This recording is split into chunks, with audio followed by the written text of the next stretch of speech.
Hello and welcome along once again to It'll Be Alright in the 90s, the podcast that's being played in the car in front, which is a Toyota. I'm Stubaru Justy, and joining me is Alex Romeo 164. Greenie, how are you tonight, mate? I'm good, thanks. Very nice. So say those names again. No, I'm particularly proud of this. Stubaru Justy. That's genius. And Alex Romeo 164. That is very good. Yeah, I'm good, thanks. I wasted about 2 hours this morning trying to get tickets for Blink 182 reunion shows that have just been announced. Sadly, was unsuccessful in that attempt, so I won't be going to see the greatest pop punk band and one of the best bands of the 90s next year, which I'm sure our friend Dan from the Now That's What I Call Bullshit podcast will be relieved to hear. I have heard there's plenty of tickets available for the Lit tour, which is commencing soon. So maybe you can console yourself with that. I don't know. Yeah, good point. Yeah, I should have a look at that. But apart from that, I'm okay. Yeah, I'm looking forward to this episode very much. The sort of episode where I just really relished thinking about my choices, and yeah, I just enjoyed the whole process of thinking about that. So looking forward to that. How are you? Yeah, very, very good. Thanks. This is one that's been on the slate for a while. Tonight we're talking about our dream 90s garage. So we've each picked 3 cars, 1 daily driver, 1 hot hatch and 1 supercar. And we're going to be talking about what we would put in our theoretical dream 90s garage. And of course, a car that we definitely wouldn't have in there. So this one is ripe for discussion. And yeah, really looking forward to getting stuck in. Before we go any further, our sponsor this week is Car Week magazine. Simply quote the code ALRIGHT90s at your newsagent to receive 25% off the cover price. That's Car Week magazine, first for road tests, news and sport every week.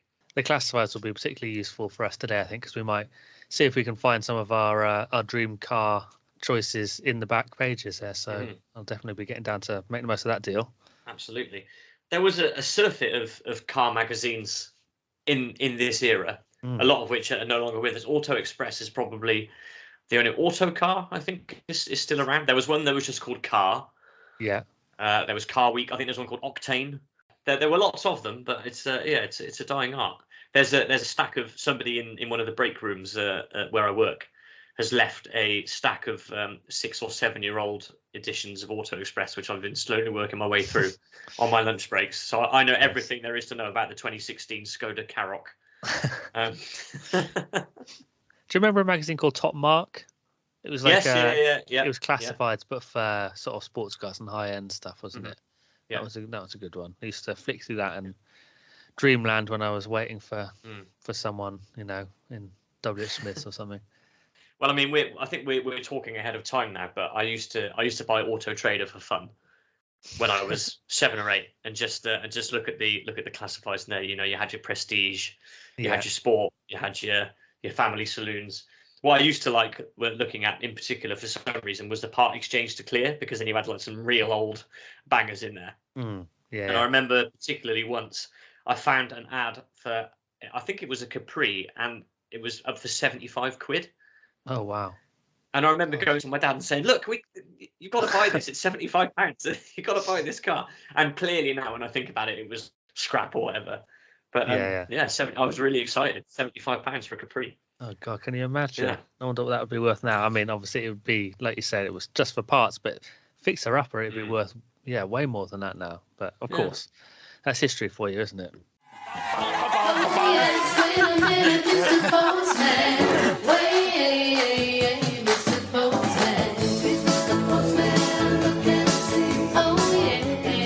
We have a bulging postbag this week. Thanks so much to everybody who's written in for us. We've obviously got a lot of Dream 90s Garage contributions, which we'll save until the end of the show. Just before we start reading out your correspondence, I did want to give a quick reminder that when you send your correspondence in, we can't always read it out straight away. Sometimes we need to wait for a few more things to come in to collate so we can do it all in one go. So please don't feel affronted or worried that we're not going to read out your stuff because you've not heard it, within a week of your sending it in.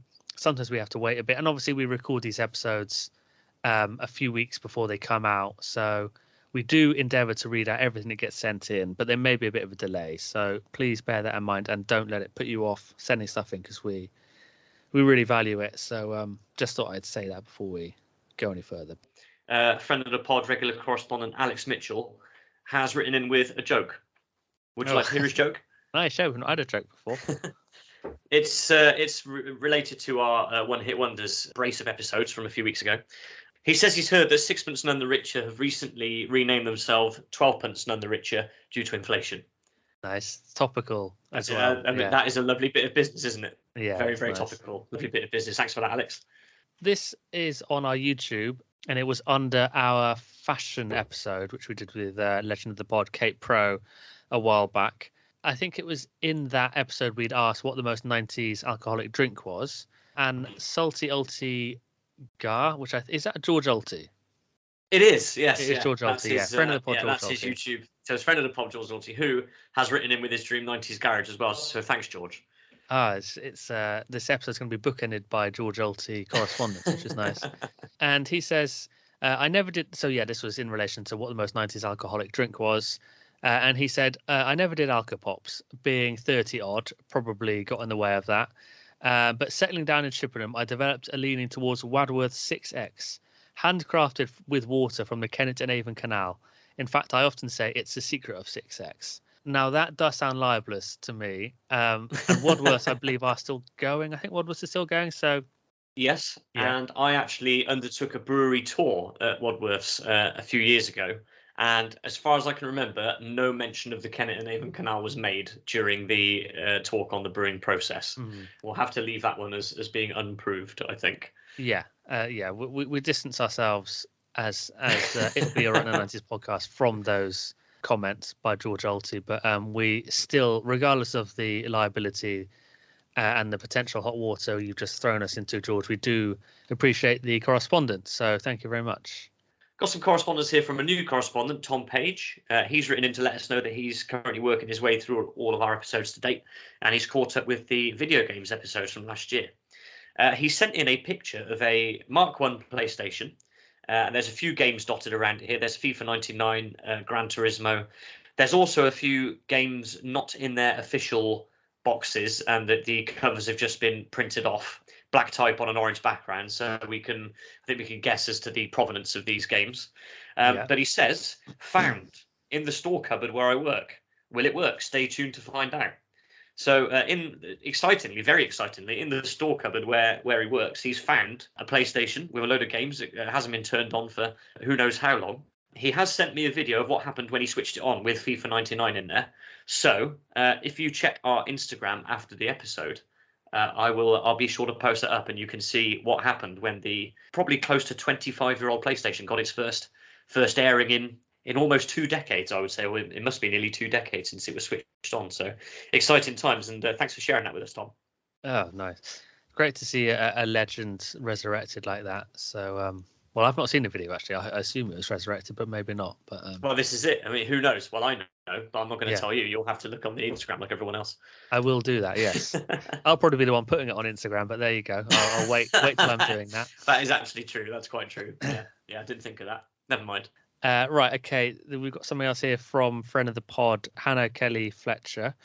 And she says this is in relation to the What's the Most 90s children's book, which we did a few episodes ago.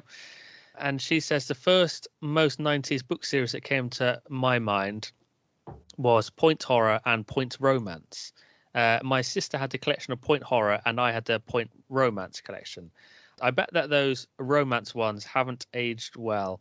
Yeah, that's what she says. And also she says a hilarious reference to Craig being husband of the pod. Now, husband of the pod, Craig, did make an appearance on our social media recently, and we're going to be talking about that moment in a moment. We are. Yeah, shortly, aren't we? So we'll come back to that. But thank you for that communication, Hannah. And Stu, did you ever read any Point Romance? I didn't, but I did read some Point Crime. They had a series called The Beat, because I was a big fan of the Bill at the time. I remember there was like a book fair at primary school where you got to go around. Oh, the book do you remember those? Yeah. When like foils would turn up or somebody like that. And I remember picking out a book from the Beat series in Point Crime. So yeah, I know whereof you speak, but sadly not the romance or horror, but a slightly different angle. Yeah, nice. I didn't realize that it had all these different strands. But yeah, that's cool. The final bit of correspondence we have is from friend of the pod, Channel Nem, who finally answered our call for some suggestions for what's the most 90s.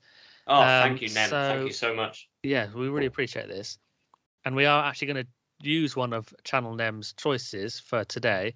But before we get to that, some other suggestions they said were, what is the most 90s, or who is the most 90s paraglider? Do you have an answer for this, Stu? Off the top of your head. The most 90s paraglider? Yeah. No, I'm sorry. No. Well, if I said to you James Miller, does that suddenly become clearer to you? James Miller. No? Okay. No, what about if no. I say the Bo Holyfield fight, which I think was maybe in Las Vegas? Or anything like the fan man. Yes. Is this the fan man? Yes, right, okay. Right. The bloke who parachuted or / paraglided into the ring during the Bo Holyfield fight. Yeah. I think that person, I don't know if it was the same person, also parachuted into something else. It definitely wasn't the only time someone parachuted into an event. But I can't remember what the other thing was. Because I remember thinking, like, people were punching him when he went into that fight audience, unsurprisingly. And I always thought that was unfair and, like, harsh. But then I think later it happened again, and I thought, oh, he did it on purpose because that's what he does. So I don't know. I don't know if it was an accident. We need to get him on the podcast. Yeah. If we could if you know James Miller or some way we can get to him, then we need him on the pod. We need to get to the nuts and bolts of this and what really happened. But he is, without a shadow of a doubt, the most 90s paraglider. So we can close the book on that, I think. Yeah. Channel Nem, you have nailed that one in one. So. Oh, actually, no, sorry. Channel Nem did say this. This was the only one I knew of, but he has also paraglided into various events, including Buckingham Palace. So, he had form. This was not a single event. So, I have to look into that. And then Channel Nem's other suggestions were, what is the most 90s bite? And what is the most 90s punch? And Channel Nem has given some answers for that. But before we say what they said, we're going to sort of amalgamate them into one, which is what is the most 90s act of violence. So that is today's what's the most 90s. So yeah, Stu, what do you think what was your choice for the most 90s act of violence? There was only one moment that came out on top for me. I want to talk about the 25th of January 1995, Selhurst Park. I want to talk about Eric Cantona. I thought you might say this. Yeah. The moment that shocked football. Cantona sent off for stamping on Richard Shaw, the Palace defender. Palace fan called Matthew Simmons comes down 11 rows of seats to confront him as he comes off, and Cantona just launches into the crowd with a kung fu kick and then starts attacking the guy. Banned for a long time from football. Football had never seen anything like it. I don't think, certainly with a player going into the crowd like that. At the time, certain politicians were campaigning for Eric Cantona to be deported. Others just wanted him banned from football for life, but eventually, obviously, he came back and played again.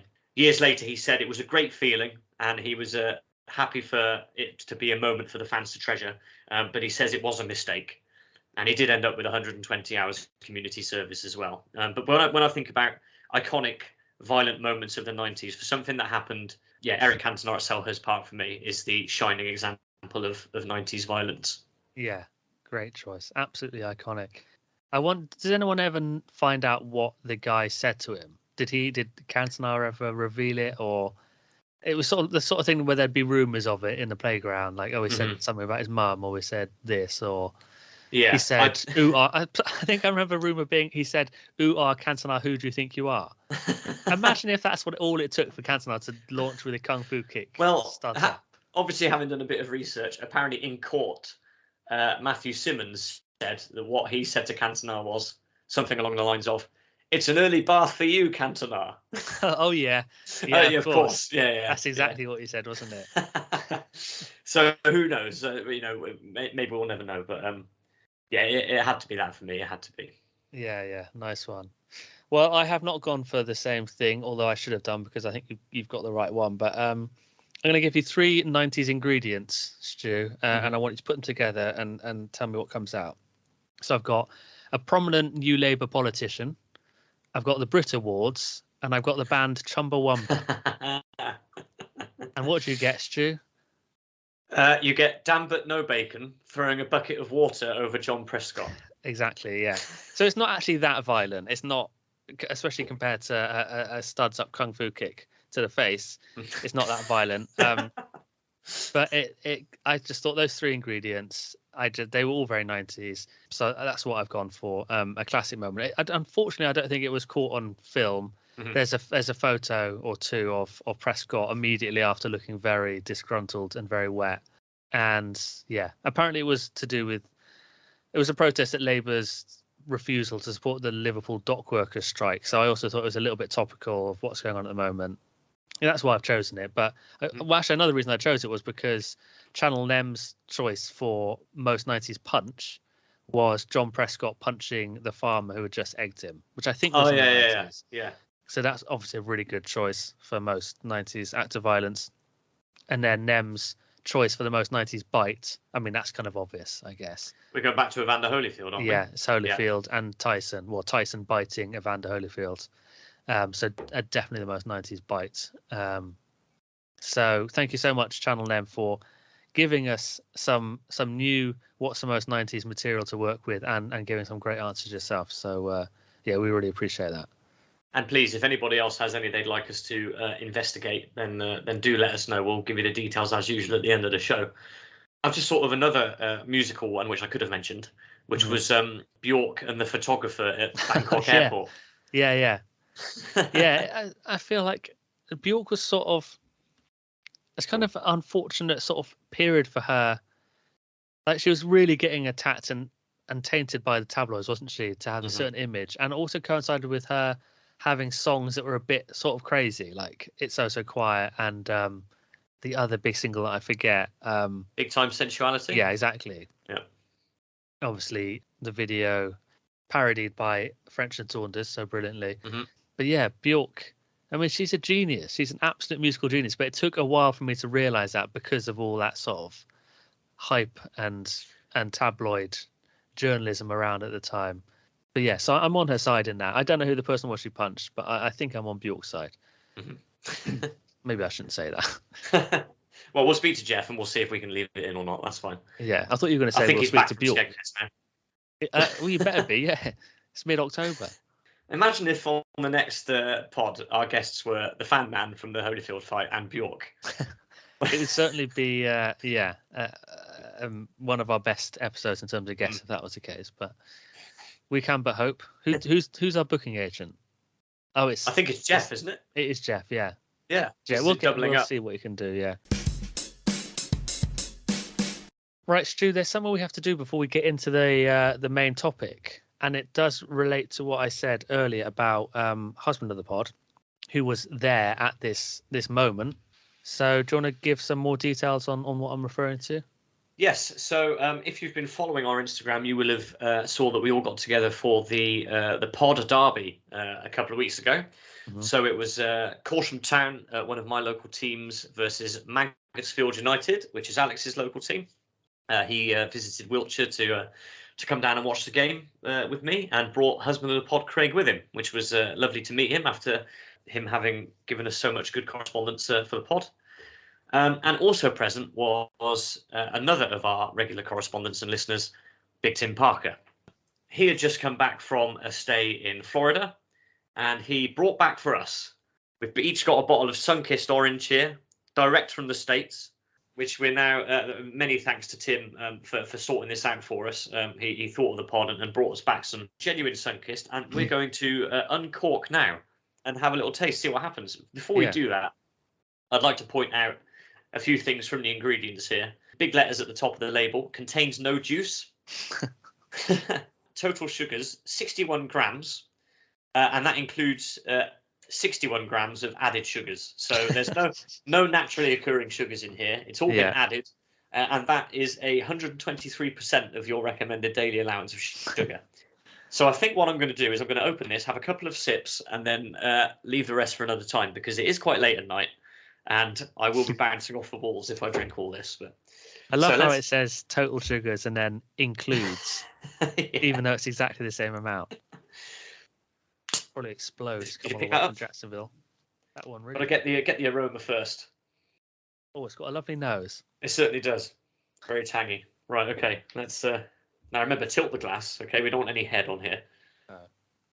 Okay. I think that will do for now. A bit more. I mean, that is some colour, isn't it? That makes Sunny D look restrained. It really. This is making for great listening, I'm sure. But yeah, it's a real bright orange. Yeah. I mean, we're talking like Netherlands home kit here. Or even Yeah. brighter, I would say.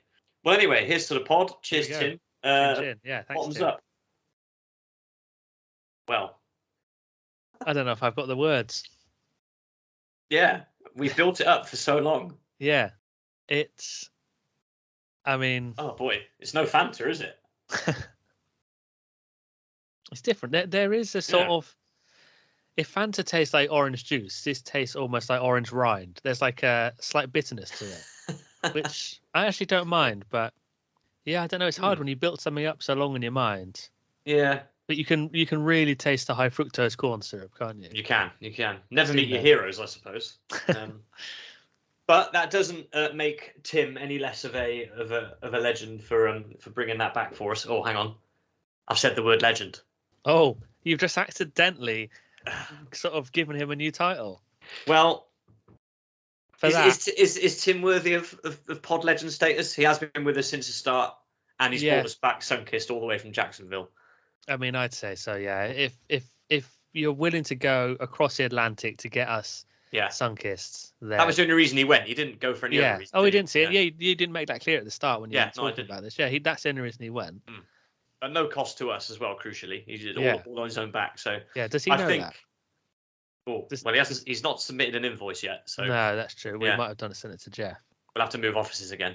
But I think Big Tim should join the pantheon along with Kate Pro and Burnsy. Yeah, and become our third legend. To you, Tim. Cheers, Tim. We're getting dangerously close to Sunday brunch areas here. That's as far as I want to take it. Good God. If there's anything I don't want to get near, it's Sunday bloody brunch. Okay, well, that's all the admin and the Sunkist drinking out of the way. So we are on to the main topic of our show tonight, which is our 90s Dream Garage. As I said, Alex and I have both picked our top three cars that we would put in our notional 90s Dream Garage, and also we've picked one that definitely would never roll under the shutters if we had our way. Sort of accidentally, we've both picked a daily driver, a hot hatch, and a supercar, we think. So we're going to group them up into three groups of two, and we're going to start off with our daily drivers, I think. So Alex, what are you driving on a daily basis in the 90s? I was really, really keen to get an estate here for this one because I think estates are really cool. I don't know why. And I especially like fast estates, souped up or sleeper estates. A sleeper being a car that doesn't look like anything special, but actually is very fast underneath and, tricks people at the lights into being a slow car when it's actually very fast. And I was really thinking I just couldn't think of one. And then it occurred to me, what is the most estate? It is, of course, the Volvo estate. So I've gone for a Volvo, and I've gone for an 850R, which is like a fast version of their main estate of the era, the 850. And I just think this is very cool because there's something very incongruous about a fast Volvo estate. Because I think a Volvo estate is like a byword for a kind of dull, middle of the road, middle class family car. It's kind of a byword for dull driving, really. So the fact that they made this really souped up one with kind of big alloys and subtle spoiler and bodywork upgrades, I just think is very cool. And also, I think, although I couldn't find anything to back this up, but I'm sure it's a tie-in with the 1994 BTCC touring car, which Volvo entered that year. I think it was maybe their first year in touring cars, actually. And they shocked everyone on the grid by turning up with a big estate car, which I don't think has ever been done before. It's never been done since. And it's probably the coolest touring car ever made. It's definitely the coolest British touring car ever made, I think.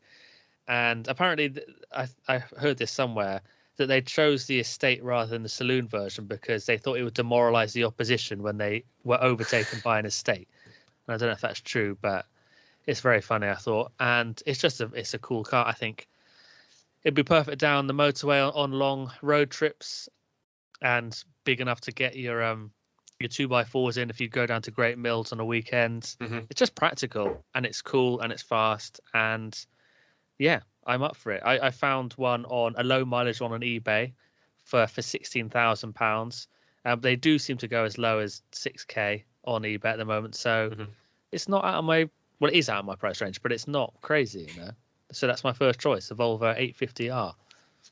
That is a great choice. I mean, when you mentioned that, my first thought did go to the 94 Touring Car Championship and the car that entered that year with Rickard Rydell and Jan Lammers. I don't think it did that well, unfortunately. No, Rydell did become champion, but not till a few years later, and I think he might have been driving the Mondeo by then. Yeah, I think so. I can't be sure, but it is definitely an iconic touring car, and it goes back to the time when the touring cars were running cars that obviously people could buy. So you did have a Mondeo racing, and you had an 850 racing, and you had your Peugeot 406s racing or 405s racing. Yeah. And that's what made it such an attractive racing series, I think, and what made manufacturers want to enter it, because then it drove sales of road cars. Yeah, absolutely. But absolutely, as a daily driver for your day-to-day, getting about loads of storage space on the inside as well, which is crucial, especially if you're a musician like you and I, and you want that extra storage space to sort of shift a few things about. Yeah, that's absolutely fantastic. So, no, great choice. Thank you. Yeah. What about you? What's your first choice? Well, this won't surprise anyone, I don't think. We've been through this many times on the pod before. I've gone for the Cavalier Mark III, specifically a 4x4 version, if there's one available. I would think this is probably my favourite car of all time. If I had to pick one, as strange as it seems, I would go for the Cavalier Mark III, just because of the strong memory and everything that goes with it that I had with it as my dad's car when I was growing up and very, very impressionable on cars at the time. I was pretty much obsessed with it. As we've said, my dad has come on the pod before and said that he regrets letting it go. The Cavalier as well was featured quite heavily. We're going back to the bill again here, but it was featured quite heavily in the TV shows at the time that I was watching as well. So the bill, things like that, where there were cars about, and when, you know, if I caught 5 minutes of a soap opera that my mum was watching, then invariably there'd be a Cavalier involved or something similar. Yeah, and I would love to own one of my own one day, and it would definitely be the first choice in my 90s dream garage for a daily driver. You went for eBay. I've been looking at Auto Trader to see if there were any available. There's a clean example up for 5,000 at the moment. So not breaking the bank. It's not a 4x4. It's a bog standard Cavalier, but a clean example and low mileage. So they're still about, and it will set you back 5k. But if I did ever spot a 4x4 version coming up, which was in that silver that my dad's was, I don't know. I might not be able to stop myself. I might have to sell some stuff, you know, and in order to fund it. But so the Cavalier Mark III 4x4 on a K plate, please, would be my choice for a daily driver. Excellent choice, and thanks for specifying the registration letter. That's useful to know. Yeah, L plates need not apply. I'm definitely going to keep an eye open for that now, because I really want you to feel like you have to buy one.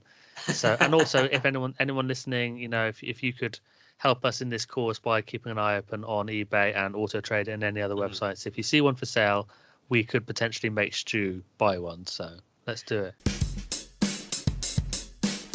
Okay, so we've spoken about our daily drivers. So now we're looking for a bit of fun, maybe on the weekend, if we're just popping out for pure driving pleasure. And we're looking at hot hatches now.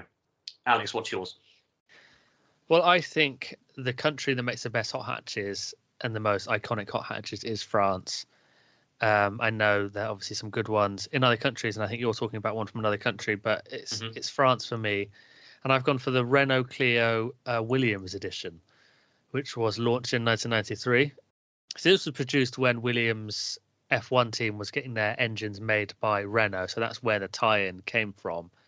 But apparently Williams had nothing to do with this car. They didn't have anything to do with the design or anything.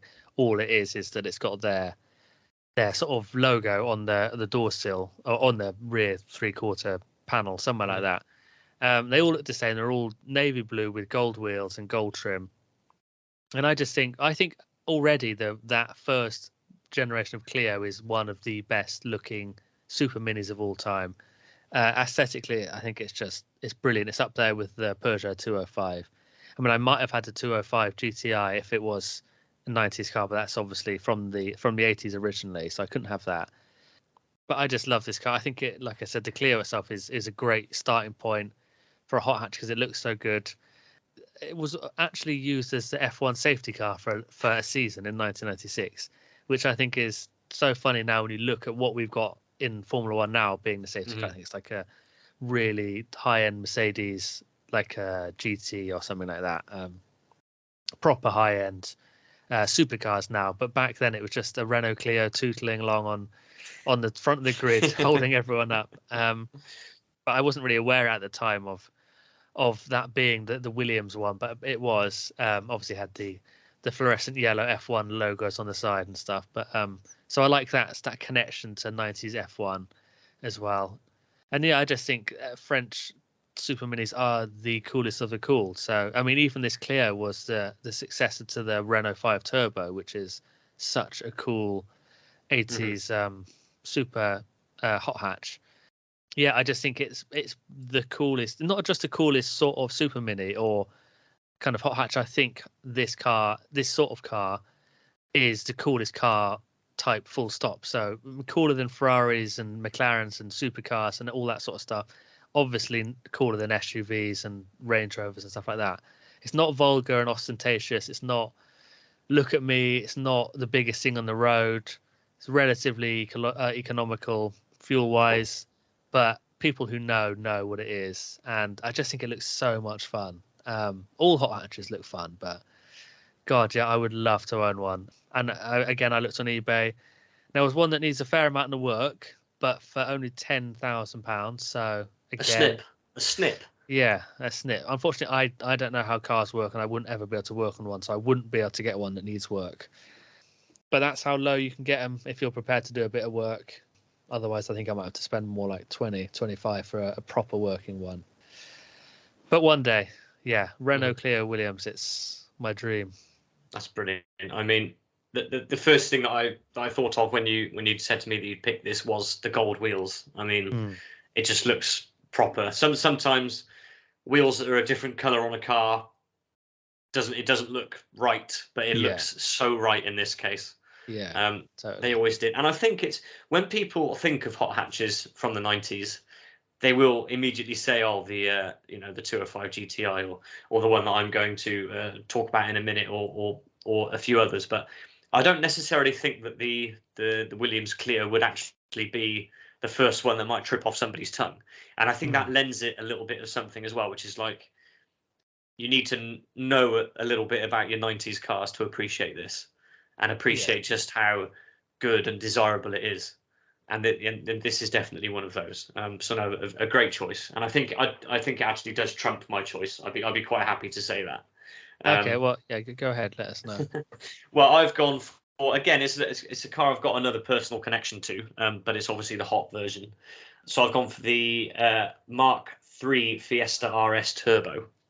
So I had a Mark III Fiesta as my first car, but I've always had hankering after the fast Fords. I've mentioned this before when I picked the most 90s car a little while ago. Obviously, we're going into it a little bit deeper here, but I did pick the fast Ford range as my most 90s car. This, along with the Sierra Cosworth, driven by Britain's finest character actor Sir Jimmy Now in Spender. Look out for a future episode on his working career in the 90s. Is my favourite. And again, I think there's something about a turbo model of a standard car. So not just your hot hatch, but then when you had the Sierra Cosworth, the Escort Cosworth, these were all cars that had standard issue models, and then you have the fast models as well. Yeah. So they're not just standalone cars; they are souped up models of existing things. And when I was thinking about this, it struck me that it's not really something that actually happens a lot anymore, is it? Like, I don't think that with cars that are produced today, I don't think you really get an RS or a Williams or something that's been tweaked a little bit. You know, Yeah. I don't think that sort of thing is within reach of the regular motorist anymore.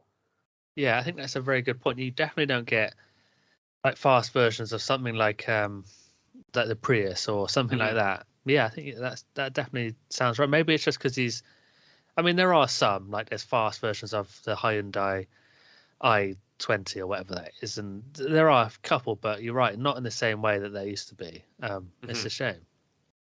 Yeah. And you mentioned there that you would have had the 205 GTI if we were talking about 80s cars. I have to mention the Mark II Fiesta XR2 with the pepper pot wheels. Oh, those wheels, yeah. Which is, I mean, if we're talking, if we're talking 80s cars as well, then that is obviously the progenitor of the Fiesta RS. But it's in a league of its own for me. The XR2, the XR3i generation of cars. The RS obviously has its have their charms, but as I say, I'm a connoisseur of fast forwards, and I think I would go 80s XR2 Fiesta if I could. But we're in the 90s, so it has to be the Fiesta RS Turbo, and I'm quite happy with that because, as I say, I had a Mark III Fiesta, my first car in any case, and I've got another personal connection there, so happy to have it in the garage. On Auto Trader, you can get a sorted Fiesta RS Turbo on a J for 8,250 currently. Okay, that's not crazy, which is not bad at all. No. So yeah, again, I don't know, maybe a crowdfunding, we can go down that route, but then again, it looks like I might have to crowdfund for Big Tim's airfare. So maybe we need to sort that out first before we start asking for money for cars. But yeah, so the Fiesta RS Turbo nestles in nicely alongside the Mark III Cavalier in the second spot in my garage.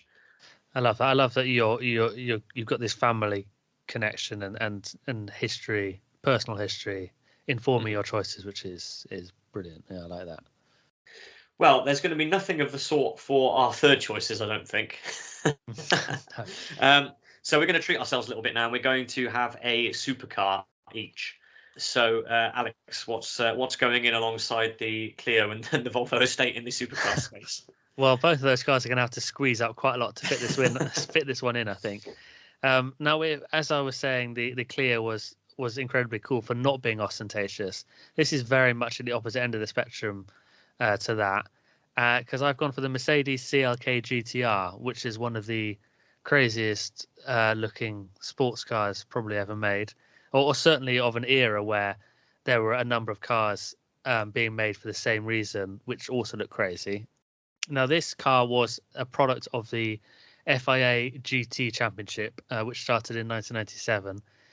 So this was back in the day when manufacturers would enter, recognized manufacturers would enter these sports car and GT championships, and to be able to do that, they had to make a certain number of road car equivalents of that car in order to enter. Yep. A little bit like they've done in rallying, like you get homologation I can never say this word, homologation specials. That'll do. Yeah. And it happened in touring cars. Maybe it's happened in touring cars, I'm not sure.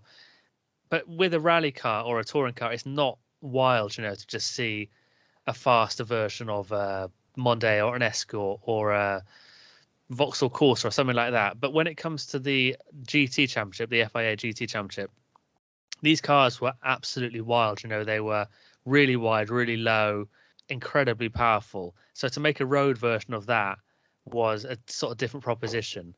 And that's exactly what this CLK GTR was. So they had to make 25. In total, they made 28 ever. So there's not very many around. And I just think there's something about homologated race cars, which I think is really cool. I love that connection to something that's really gone around a racetrack. I mean, I would love to have a Group B rally car, like a Metro 6R4, is it? I think it's called something like that. Computer Vision. Yeah. One of the great all-time motor racing sponsors, that, and it's not even tobacco related either. No, it's true.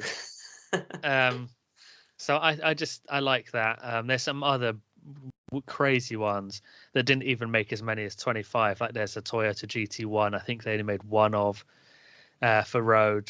Nissan R390. No, sorry, R390. I think they made just one. Whereas, like I said, they made 25 of these, which is obviously nothing. And I've gone for this one just because I don't know. I had a model of it when I was younger. There was something about this one.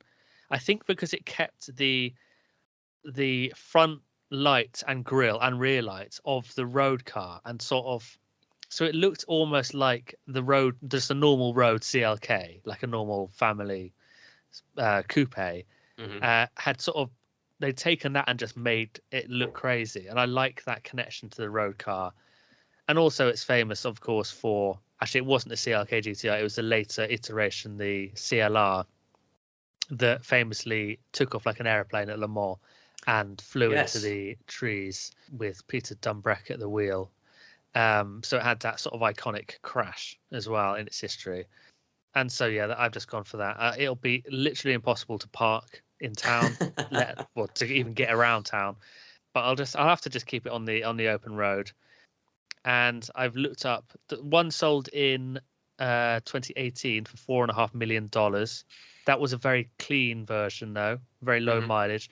I could probably get a fixer-upper for, I don't know, 3.5, maybe 4. So, chump change, isn't it? We'll see. Yeah. So that's what I've gone for. That's my sports car. Something a bit crazy, a bit of fun. Well, it's interesting that you say you've gone for this partly because you had a model of it when you were younger, because that's the reason I've gone for mine as well. Go on. So I've gone for the Lamborghini Diablo for my. Brilliant. I thought that was a revulsive. No. I okay, thought about a Diablo as well. Okay, so it's the successor to the Countach. Had to have a supercar in there, of course. So I had a Matchbox, what was known as a Matchbox king size model of the Lamborghini Diablo. So slightly bigger than the regular Matchbox cars. When I was looking at a picture of this the other day, I saw that it actually had a proper registration plate on the model, L1ONS, spelling lions.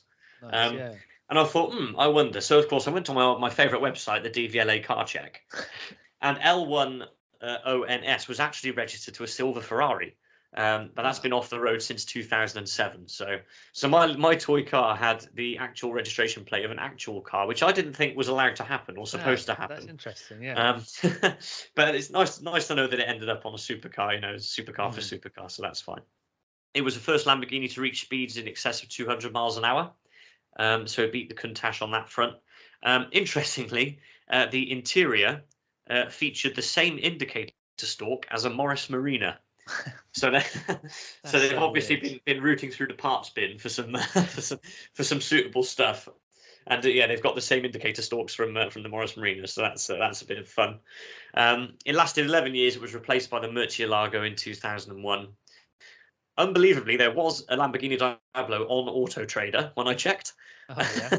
a cool $500,000 it will set you back for your Lamborghini Diablo. So not as much as the old CLK GTR, but still a fair dent in the coffers. But when I was thinking about supercars, I thought which one really spoke to me when I was younger, and I had to go for the Diablo because it was a toy I played with a lot, and I did love that toy, and I've always remembered the car ever since. And looking at it, it's not as mad as the Countach was famously with the not gull-wing doors, but the doors that sort of slid up as opposed to out. Famously, you had to sort of sit on the seat bolster in order to see round to reverse. You couldn't, because it had very little rear visibility. So a bit more sensible than the Countach maybe, but still a supercar in every sense of the word. And I would have a Lamborghini Diablo in black to complete the garage for me. Very nice. I was going to ask you what colour you'd have, but classy black, that would work. Yeah, of course, the Diablo did go racing a little bit in the 90s as well. I think maybe, I'm not sure if it would have raced against the CLK GTR, so we can't directly compare them in terms of their motorsport heritage, but they definitely did race a bit. Back in those glory days when cars that weren't actually that great. I think the Diablo and other cars like that of that era, some of those old Ferraris, were not the best on the track, but I like the fact that they tried, Yeah. Well, I mean, if we want to get together, I'm sure we could get Castle Coombe for a day, and with the CLK and the Diablo, and give it what for? Yeah, I think so. Yeah. Well, if we've got enough money to buy these things, surely we can hire the track out for a day. That's what I'm saying. Yeah, that's true. And failing that, then we'll get the Williams Clio and the Cavalier. Then we can at least do that, I think. Absolutely. No, excellent choice. I love the Diablo. It's our era's Countach. It's probably, I would say, maybe the most 90s sports car there is. I think it sums up a lot about the 90s. So I'm glad it's in one of our garages for sure. Brilliant. Well, you're more than welcome to come around and have a look at it. Thanks. I can help you reverse it. Oh, fantastic! Yeah, you're a bit taller than me, so that'd be perfect. Okay, so we've completed our dream garages. Now, of course, we have to talk about the cars that we would leave out in the cold. So we've each picked a car which we definitely wouldn't want in our dream garage. So again, Alex, what's the one that you're not keen to have? Well, my one, it's a bit of a wild card, really. I've gone for the Lotus Carlton, which was a heavily modified Vauxhall Carlton, modified by Lotus, as the name suggests. And this was basically the ultimate street sleeper of its day. Apparently, it was released in 1990, I should say, and it was still the fastest standard saloon car in the world for at least 10 years after that. I don't know. I know it's not anymore. I'm not sure when or what exactly it was that overtook it, but throughout the whole decade of the 90s, this was the fastest normal, standard saloon car. And I found some interesting trivia about it on Wikipedia. I thought this was fun. Apparently, on the 26th of November 1993, a Lotus Carlton registered 40RA was reported stolen from a home in the West Midlands. In the following months, a gang of thieves used the car to conduct midnight ram raids. Ram raids, that's a very 90s crime, isn't it? It is, yeah. That's the most 90s crime. We're covering them all tonight. There we go. Damn, I should have saved that. Yeah, so the car was used to conduct midnight ram raids, stealing around £20,000 worth of cigarettes and alcohol. A West Midlands police officer said, "We simply haven't been able to get near the thing, and it looks unlikely that we ever will." As their police cars were incapable of safely pursuing the stolen Lotus Carlton. The car was never recovered, and its current whereabouts are unknown. It is very rare, I would say, to hear a police officer admit that they're never going to be able to catch some criminals because their car is too fast. So I really enjoyed that. Has anyone thought to look up 40RA on DVLA car check? I'm just saying. Yeah, I don't know. MOT records. I mean, it's got to be somewhere. Yeah. Actually, I think it did say that reportedly the owner said that it had been dumped too badly damaged to recover in a nearby canal or something, but that was unconfirmed. Okay. So maybe that's where it is, but. And then also there was a campaign by the Daily Mail and the Association of Chief Police Officers to have the Lotus Carlton banned in the UK. And I will say anything that pisses off the Daily Mail is good in my book. Preach. So you're probably wondering, why am I avoiding this car if it's so cool? And it's simply for the reason that it was, along with the Ford Sierra Cosworth, one of the most stolen cars in Britain. So this is a bit cheeky. I'm not having it in my garage, but I've chosen it for my car to avoid because I think it would be taken from my garage. They'd probably damage the garage door on the way, and maybe scratch my Clio Williams on their way to get the Lotus Carlton, and it would be gone, within 2 weeks of having it. So that is why I'm avoiding it in my dream garage. Well, that's sad, but absolutely fair, I think. That is such a story about the car that the police can't keep up with it, and then it was never recovered. Yeah, that's unbelievable, mad, isn't it? Yeah. But then, would you not want one in case you did want to go ram raiding? That's a tool for the job, right? Oof, yeah. Maybe I do actually want one, and I've just said this as cover. So when there is a spate of ram raiding in the Wessex region in the next few weeks, people won't suspect me because I'll have said that I don't want one. So yeah, that's a perfect cover. Yeah. My choice, the police definitely won't have any problems keeping up with if it's used in a ram raid. I've gone for the Nissan Serena. And again, this is one with a personal connection. My friend Jeff, friends since primary school, still friends with him today. He was one of 4 brothers. And when I used to go to his house or whatever for tea after school, etc., I would get picked up and dropped off in the Nissan Serena. It was like a minivan, people carrier type thing, and it was really the first one I'd ever seen. And they were the only family I knew who actually had a vehicle like that. And they ran it for quite a few years.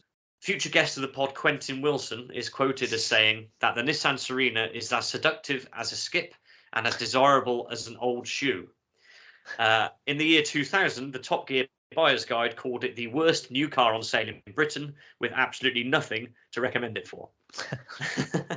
It was one of the slowest accelerating cars on record in the UK that you could buy new. Clearly, it wasn't well regarded by auto car writers or the buying public. Jeff doesn't listen to the podcast, I don't think, so I'm sure he won't mind. His car, because I'm like that and I can remember what the registration plate was, their actual Nissan Serena lasted until 2014. Oh. So it had a good life. It had a good sort of 20-year life. And unfortunately, there's no 90s examples on sale I could find on Auto Trader. But I have a memory of chugging along in the Nissan Serena to get to places when I was with Jeff and his family. But as a car that was so completely derided by people in the automotive industry, it had to be the one that I would say I wouldn't want. I think that sounds very, very fair. And poor Jeff having to trundle around and out with his siblings for his childhood. It was in a lovely turquoise as well. That was okay. That's what I remember about it. The colour was nice, yeah. And I was labouring while I was making the notes for this pod. I was labouring under the misapprehension that there was a Toyota Previa, and it was only when I remembered the registration plate and popped it in that it came up as a Nissan, and I was like, oh yes, it was a Nissan. So I saved Toyota from some blushes there, and it was all Nissan. It was all Nissan's fault. I think the Previa is actually quite cool in a way. Yeah, the Previa is well regarded. Yeah, it's mid-engine, isn't it? Mm-hmm. It's like the only mid-engined people carrier. This was back in the days when there were people carriers and not SUVs. I mean, I know there are still people carriers, but it was a blissful era pre-SUVs everywhere. Mm-hmm. Sorry to any of our listeners who have SUVs, which is probably 95% of you because everyone has them, it seems. But yeah, good choice. And another nice personal connection to it. So, yeah, great stuff. We've had some wonderful correspondence on this subject. Big thanks to everybody who's written in. We'll go back to our friend George Alty, first of all, who writes in to say that his dream 90s garage would be a Citroen Saxo VTR, an Alfa Romeo 156, and a Daewoo Matiz. I was surprised at that. I was surprised at Matiz. I think I'm right in saying these are all cars he's actually owned. Okay. So this might be his own favourite cars of the 90s. Yeah. And he would say, under no circumstances, the Ford Maverick, a balloon-tired piece of shit given away on shows like The Price is Right. That's true, yeah. They're very much a game show prize, that. On Instagram, Motion Epic Productions nominates a Toyota Supra Mark III, 1994 Chevy Caprice four-door sedan, 1990 Pontiac Firebird, and I think they suggest, they don't explicitly say this, but I think they suggest that the 1992 Renault Twingo is the car that they wouldn't have. I can see that, yeah. I'd be surprised if that was one of the ones they were going to have compared to the others, but yeah, I mean, I feel bad. A Twingo is one of the most adorable small cars on the market, so, but yeah. You only ever used to see that on European holidays. It's true, until they introduced it over here. It was always a sort of, twinkle of excitement when you saw a Twingo when you were in France or Italy or somewhere like that. Yeah. Yeah, thank you. Good choice. Cool. New correspondent to the pod, Scott Green, says that his dream garage is a Nissan Patrol Y61, a Ferrari F50, and a Nissan Skyline R34 GTR. He says that the car he definitely wouldn't have is a Fiat Multipla. The classic, or the infamous Fiat Multipla. Mm-hmm. One of the ugliest cars ever made, but also apparently one of the best ones of its day. One of the best, most practical, economical. Yeah, really, really good car. It's just a shame that it looked terrible. Yeah. Oh, and thank you for choosing the F50. I mean, that was our generation's F40, wasn't it? Definitely. And yeah, cooler, I think, than the F40 now. A lot rarer. I also put this question out on my own Instagram, Cars Your Parents Owned, if you're interested. And I got quite a few responses on here. So if you'll allow me the time, I'm going to read them all out. as quickly as possible, but with some due attention. With due deference to everybody who wrote it, of course, yeah. Yeah, we do always promise to read out everything we get sent, apart from the ones we forget. So I'm going to do that now. So someone called, friend of my account, Slightly Crap Car Spotting, they're called, and they've chosen the Jag XJ220, a P38 Range Rover 4.6, and an Alpha 156. Was that what George Olty said? Yes, he did. Yeah, another nomination for the Alpha 156. The 156 GTA. Or they said if that counts as 90s, if not a GTV. And they can't think of much that they definitely wouldn't want, so they'll say a Kia Schumer, which sounds fair enough. I don't think there's many cool Kias I've ever seen, but there wasn't a lot going for 90s Kias, was there? They've become pretty good now, haven't they? I think they've got good reputation now, but back then, not so much. Car Spotting Bucks says the Audi RS2, the Fiat Coupe 20 valve turbo, and a Lancia Y10 turbo, which is a very cool choice. And they said they wouldn't have an Escort of that age, which I think is that the Mark sacrilege. 3 Escort or Mark 4 Escort? Mark 4, I guess, yeah. Mark 5 actually by then, or a bit of Mark 4, a bit of Mark 5. Oh, bloody hell! I don't know what's going on now. No, well, because our family car was a Mark 4, and that was my defining family car, so I can't really badmouth that. Chris M. Passy says, man, that's tough to narrow it down to just 3. I'm going to go with the Audi RS2, so there's another shout out for that one, 2 in a row, specifically in Nagaro blue, please, which I think might be the only color that ever came in. I'm not sure though. A DC2 Honda Integra Type R brackets JDM version, which I definitely agree with. It's got to be the Japanese one, much cooler. Anyone who played Gran Turismo will recognize that. Of course. And a Lamborghini Diablo SV, brackets in yellow. Nice one, well done. So there you go. Yeah, and then I'll choose to banish a Perodua Nipper, which I vaguely remember. I think I might have to look it up again. But... yeah, sort of vague notoriety for being. I think it was the cheapest new car you could buy. I think it was under $5,000. Okay. So yeah, but they weren't obviously. The quality wasn't great for the price that you paid. So yeah, no, that's a fair shout there. Nice. So Terry Kohler said there are lots of 90s cars that I love, but for now I can think of the Mercedes CLK GTR. So there's another vote for my sports car choice. The Alfa Romeo 166, which I think is a really ugly one, but maybe I'm wrong about that. But interesting. And the Ford Escort Cosworth. Not surprised that's come up because that's a classic. Oh, and they wouldn't want an Opel Astra or a Vauxhall Astra in this country. Yeah, which is interesting. Forgotten Cars UK says the Lotus Carlton for shows. Apologies for saying I didn't want it, but it was for good reasons. A Daewoo Musso for a workhorse, and a Peugeot 605 as a daily. And don't curse me with an old Jaguar. So that's interesting. They want a Daewoo, but they don't want a Jaguar. But it sounds like they're going for very practical stuff. I think that's two shouts as well for Daewoo as well in dream garages. Come on, guys. What was it? Yeah, was there another one as well?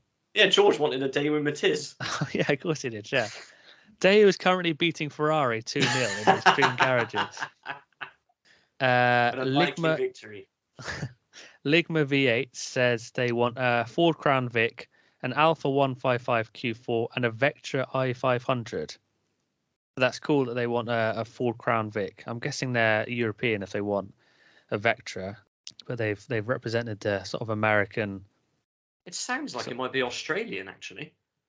Yeah. Okay. I think it could be Australian.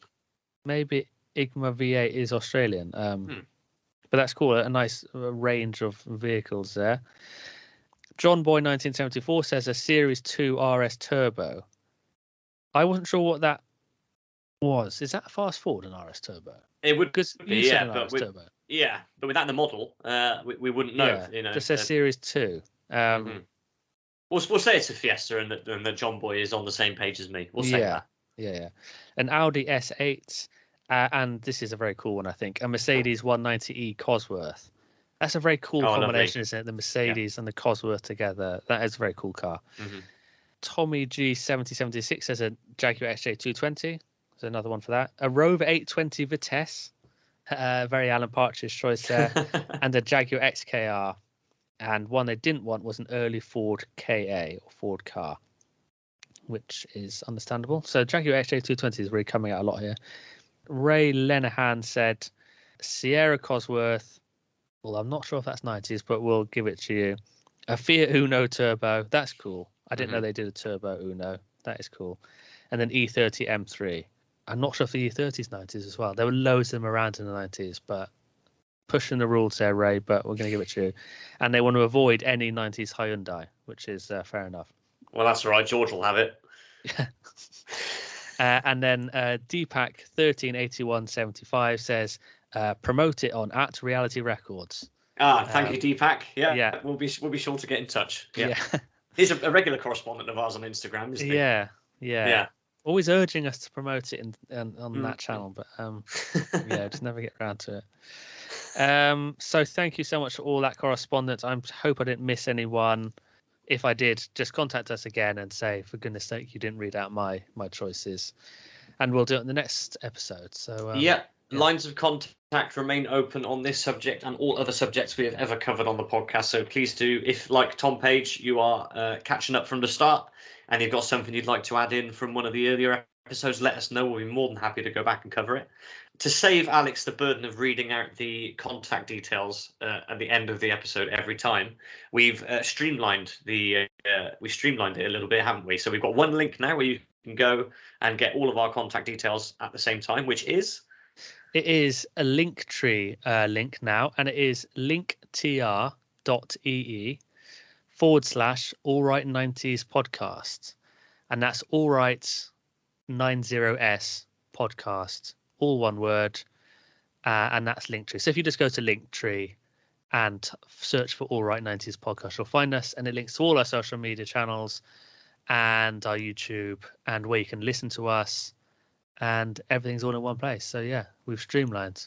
We'll shove it in the pod description as well, so you can just click through on there if you would like to do that. But please do get in touch, and thanks once again to everybody who wrote in with some lovely 90s car correspondence for us there. Very much appreciated.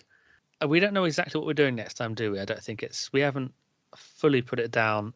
We are approaching, unbelievably, we're approaching Christmas and New Year's, and we have some stuff lined up for that, but there'll be something before then, so don't worry. We'll think of something suitably nostalgic and 90s, but our usual forward planning prowess on display here. We're always one step behind, aren't we? But thank you very much for listening. Yeah, we'll be back in a couple of weeks with something else from the 90s to entertain you with. Until then, it's goodbye from me. I'm off to find my nearest Perodua dealer. And it's goodbye from me. I'm off to finish this bottle of Sunkist and stay up for the next 48 hours as a result. Bye for now. Bye.